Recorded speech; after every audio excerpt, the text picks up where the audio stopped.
Sir, Madam. I am Judy Ann Claire G. Belmonte, 23 years old. I have one child. My working experience is domestic helper here in Philippines.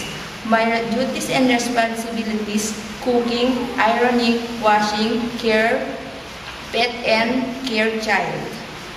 Good day to you, Miss Judy Ann Claire. How are you today? I'm fine, Sir, Madam. What do you think are the right attitude and characteristics of a good domestic helper? To be honest, loyal, kind, and responsible.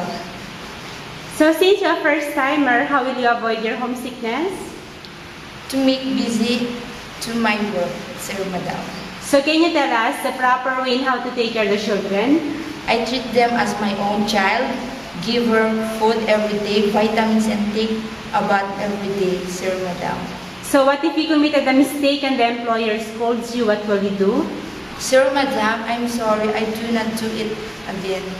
What is your last message or promise to your future employer? Sir, Madam, please hire me. I need this work for my family and for my future. I promise that I finish my contract, Sir, Madam. Thank you, Miss Judy Ann Claire, and hope to see you soon in Singapore. Thank you, Sir, Madam.